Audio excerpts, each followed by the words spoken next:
Assalamualaikum warahmatullahi wabarakatuh. Nama saya Sylvia Sinta.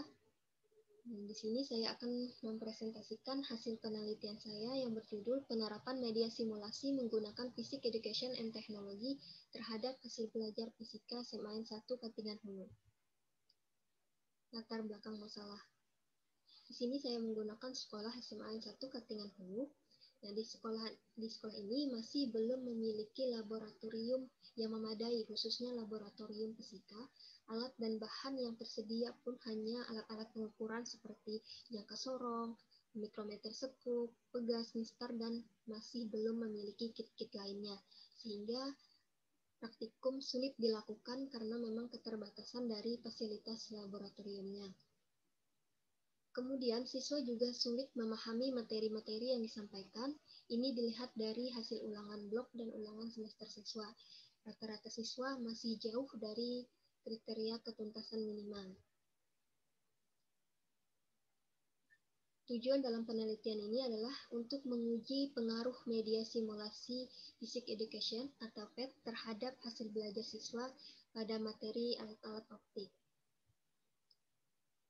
Landasan teori yang pertama, media pembelajaran adalah suatu perantara oleh pendidik atau guru untuk menyampaikan informasi kepada siswanya sehingga siswa terangsang ketika mengikuti kegiatan pembelajaran. Media pembelajaran ini untuk memudahkan guru dalam menyampaikan materi ketika di kelas. Nah, salah satu media pembelajaran itu ialah PET. Jadi PET ini merupakan salah satu situs yang menyediakan simulasi pembelajaran secara gratis. Pada PET, hasil pengukuran langsung ditampilkan sehingga secara efektif akan menggambarkan hubungan sebab akibat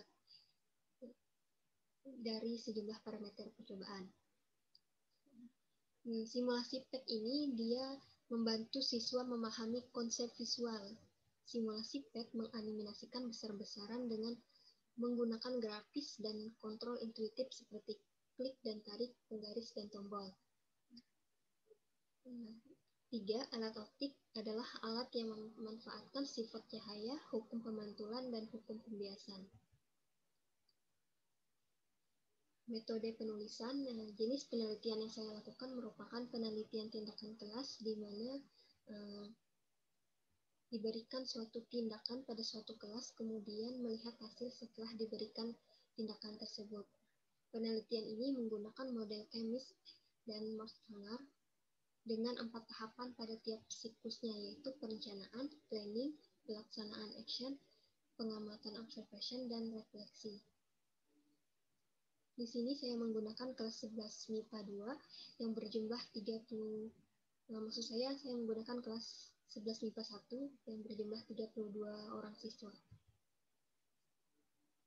Hasil dan pembahasan. Di sini ada rata-rata, nilai tertinggi, nilai terendah, presentasi ketuntasan, dan daya serap. Pada kondisi awal, nilai rata-rata hanya 29,53125, nilai tertinggi hanya 70, nilai terendah 10, presentasi ketuntasan 3%, daya serap 30%. Di sini karena saya menggunakan 32 orang siswa, maka presentasi ketuntasan pada kondisi awal hanya 3%. Artinya hanya 1 orang siswa yang sudah mencapai KKM. Kemudian diberikan tindakan, kita sebut siklus 1, nilai rata-rata meningkat menjadi 60,3125, nilai tertinggi meningkat menjadi 80, nilai terendah 45, presentasi ketuntasan 47%, daya serap 60%. Pada siklus 1 ini, jumlah siswa yang tuntas atau mencapai KKM berjumlah 15 orang. Dilihat dari kondisi di siklus 1, presentasi ketuntasannya belum mencapai 100%, hanya 47%, artinya masih ada siswa yang belum mencapai kriteria ketuntasan minimal. Sehingga setelah dilakukan refleksi, maka dilaksanakan kembali tindakan yang kita sebut dengan siklus 2. Nah, nilai rata-rata pada siklus 2 meningkat menjadi 78,75, nilai tertinggi 100, nilai terendah 65, Presentasi ketuntasan 100%, daya serap 79%. Pada siklus 2, presentasi ketuntasan 100%, artinya seluruh siswa yang berjumlah 32 orang siswa sudah tuntas, sudah mencapai nilai KKM yang telah ditetapkan. Ini untuk grafik nilai rata-ratanya ketika sebelum memakai media, kondisi awalnya tadi 29,53, kemudian di siklus 1 mengalami peningkatan menjadi 60,31, pada siklus 2 meningkat menjadi 78,75. Pada siklus 2 tindakan dihentikan karena nilai rata-rata yang diperoleh siswa sudah mencapai 65 dan ketuntasan belajar yang diperoleh mencapai 100% dengan daya serap 78%. Hasil belajar kognitif siswa pada siklus 2 sudah tuntas dan siswa telah menguasai materi yang diajarkan. Sekian yang dapat saya sampaikan. Jika ada salah kata, saya mohon maaf. Wassalamualaikum warahmatullahi wabarakatuh.